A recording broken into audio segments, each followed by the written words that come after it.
Everyone. It's Sunday morning and I am in Southern California and cold.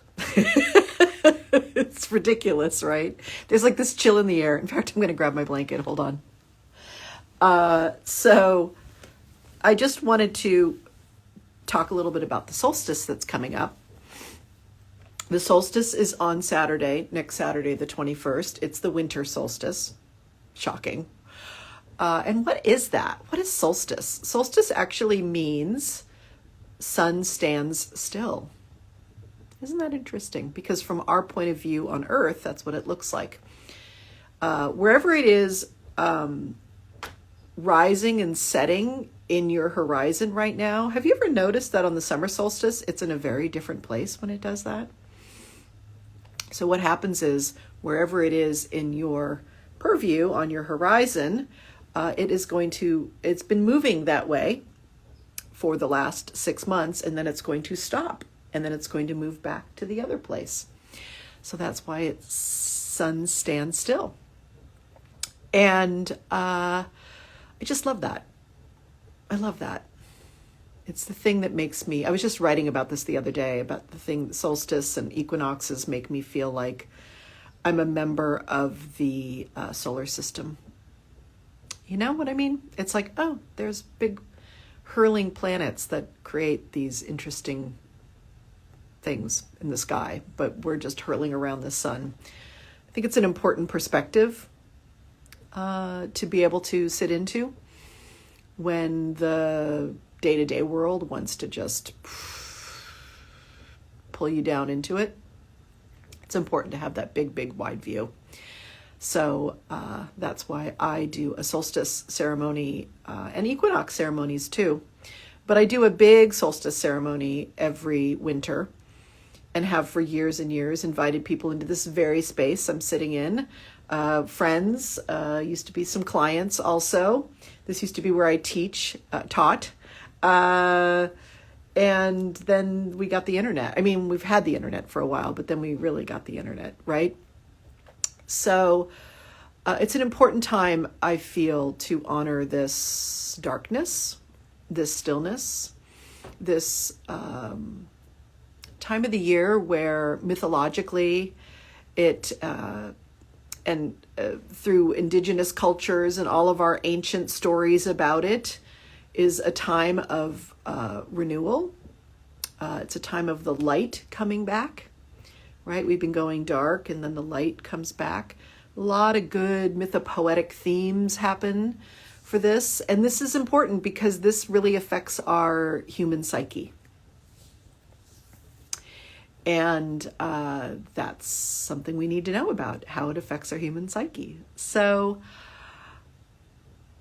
I have this process I do and been doing it for years and will be doing it again on Saturday. And I'll be doing it in this space, but it won't be live people here.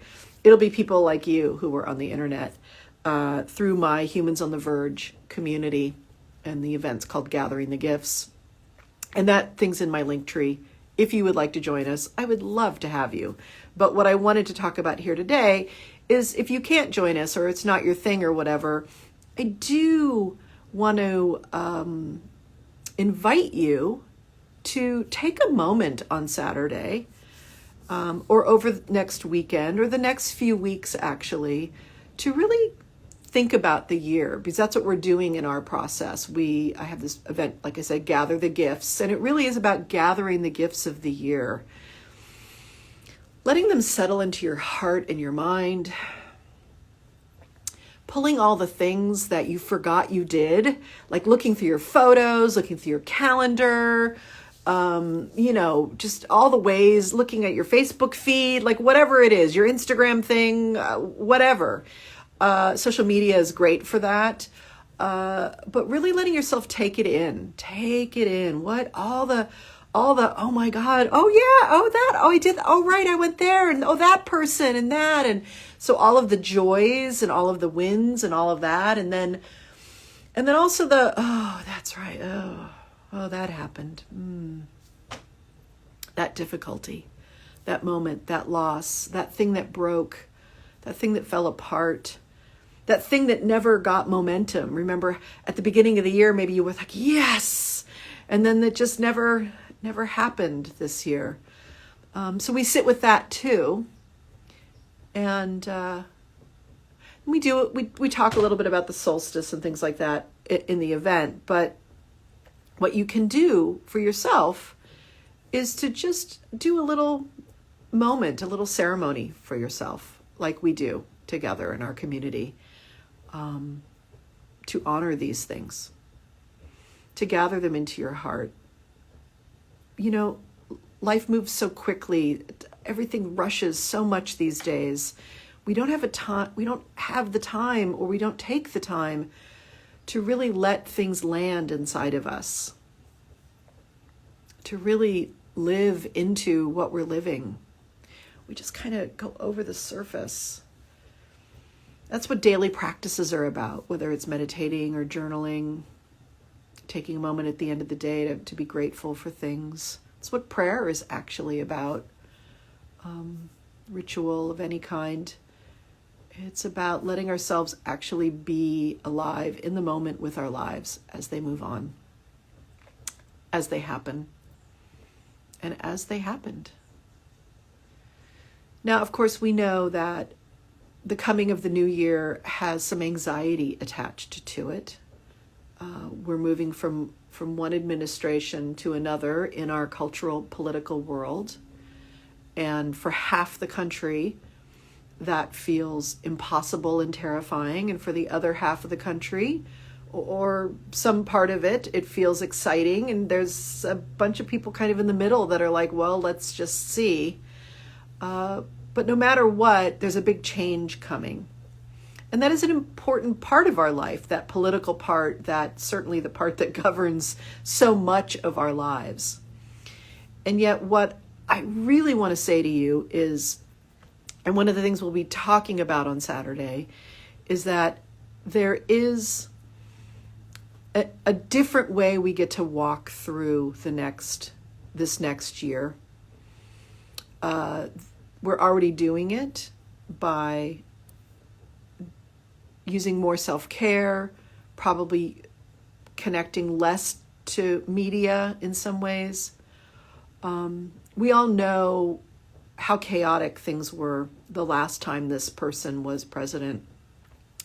So I'm really, really inviting myself, and have already begun, but really do have a way of being with all of this that is not about putting my head in the sand, but is about really doing the work that I am here to do while I am a human being alive on this planet.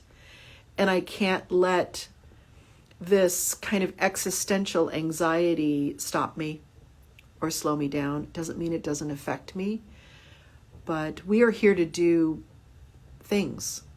Each one of us is here to do something in our life. Each one of us will be on our deathbed looking back at our lives and saying, did I do it? Did I do my version of this? Did I do what I came here for?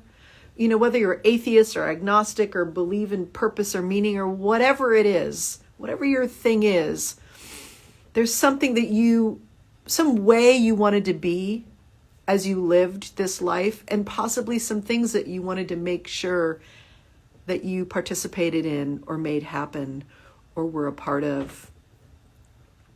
So let's let 2025 be a year where we get to do that, where we really get clear at the end of 2024, at the beginning of 2025, in that little beautiful moment of time.